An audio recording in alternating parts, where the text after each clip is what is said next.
И така е отговора на вчерашния въпрос. Някои от вас се опитаха да отговорят, дали са най-различни отговори. Днес ще разберете колко човека всъщност използваха услугите на регистратурата в съответното болнично заведение от 8 сутринта до 12 на обяд. Аз самия се изумих. Но преди да ви кажа отговора, бих искал да споделя какво се случи, какво ми направи впечатление там. Понеже посетих няколко отделения, така наречено, на болничната помощ, благодарен съм на всеки от докторите, разбира се, защото те се постараха да направят абсолютно всичко необходимо. Но самите специалисти са насочени тясно. И за съжаление понякога дори не приемат, дори не съвета ми повик за помощ да пратят човека някъде другаде. Значи на 5-1, айде те ще да не кажа на 10-1, на 5-1 се така откликва да те прати на някъде при някой друг колега, специалист, да направи проверка. Това ми направи впечатление. Тоест, ако си за бъбреците, ти гледат бъбреците. Ако си за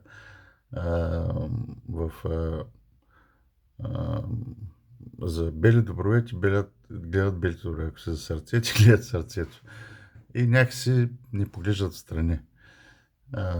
Другото, което ми направи впечатление е не търсят причината. Или търсят лесната причина. Тоест, примерно, ако имам болно сърце, според тях, не съм се грижил за сърцето и до момента. Напълно възможно. Обаче аз пък твърдя обратното. И примерно, когато кажа, че състоянието ми, което е било в началото, е предизвикано от стрес, от уплаха, от стрес, от каквото искате го наречете, но от стрес. Главното е стрес, така наречения стрес съвременно. Т.е. сриване на нервната система, т.е. по-скоро на емоционалната система първо и оттам нататък сриване на всички останали неща. Не случайно, дори в едно от отделенията лежах с едно момче младо, което беше пети курс за лекар, учеше и му разказвам за ПНЕ системата, психоневроендокринно-имунната система на нашето тяло. И то седи ме гледа очудено, вика, ти какви работи ми говориш? Ами, напълно е ясно, когато ние имаме емоции, независимо положителни или отрицателни, ние влияем на нашата психосистема по този начин. И оттам, понеже са вързани, съответно се получава влияние на невронната система, на нерви, на всички артерии, нерви и така нататък. Оттам нататък се получава влияние на жлезите нашите. Знаете, всичко е свързано в нашето тяло. Съответно, когато жлезите реагират, независимо дали хипофиза, щитовидна или така нататък, оттам нататък следващото въздействие е върху имунната ни система. И тя може да падне много рязко и много гадно. Такова нещо се случи и при мен. Поради стреса, премина през всички тези неща, спряха първо да работят, т.е. видимото нещо, което се получи, беше след няколко дни, след 7-8 дни, спряха първо да работят червата, съответно, нали, там са включени панкреас, храносмилателна система изобщо и така нататък, но червата спряха да работят. Тънки, дебели, нали, спират да работят. Оттам има влияние върху бъбреците, т.е. почти никакво или трудно изхождане по малка или голяма нужда, съответно, и оттам влияние върху черния дроб, никочистени токсини и така нататък. И съответно почва да се затлачва човек.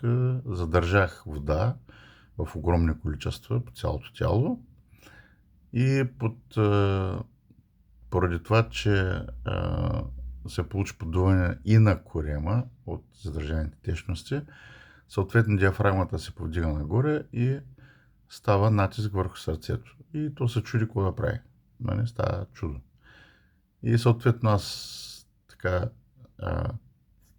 си позволих да се реша, защото мъжете сме трудна работа, нали? Ние сме герои. Ние ще се пазим до последно.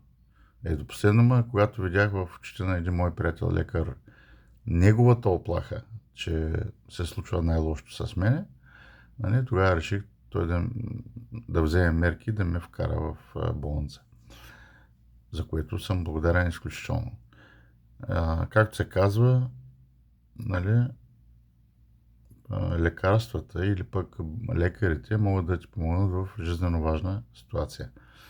Хватката е оттам нататък ти чрез тяхна или друга помощ, да намериш причината, защо се е случило.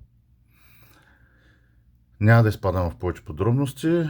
Въпросът беше, че поради спиране на всички тези системи в моя организъм, нали, се случва напълно затлачване и тръгване към най-лошото на организма. Сега, тук съм длъжен да упомена, защото много хора се чудят какво става. Нали. Аз приемам хранителни добавки и то от 13 години. Тези хранителни добавки ми помогнаха аз до последния момент да изглеждам много добре, така да се каже, външно. Но вътрешно чудо. И вече когато се надух, нали, от течности, не изглеждах много добре и външно. Съответно, всичко това, целият стрес ми повлияе на психиката, т.е. на психонервната система. И така или иначе, тези продукти, които пиех, ме поддържат до някой ниво, но няма как да ме спасят или да ме помогнат да оздравея. Поради първата причина, че те не са лекарства. Запомнете го това нещо. Нашите суперхрани и хранителни добавки не са лекарства. Те подпомагат на един здрав човек да бъде още по-здрав. Това го повтарям от много време. И много ме яд, когато някои колеги тръгнат да търсят хора, които да им помогнат да ги излекуват. Напълно грешно. Няма как да стане това нещо. Ние търсим здрави хора, колкото и трудно да се намират или колкото и така да звучи, които да повишат своето ниво на здраве чрез профилактика на своя организъм. Това се случва.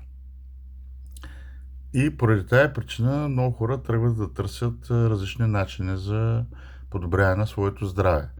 Някои от тях се доверяват на нас като консултанти, други се доверяват на здравната система.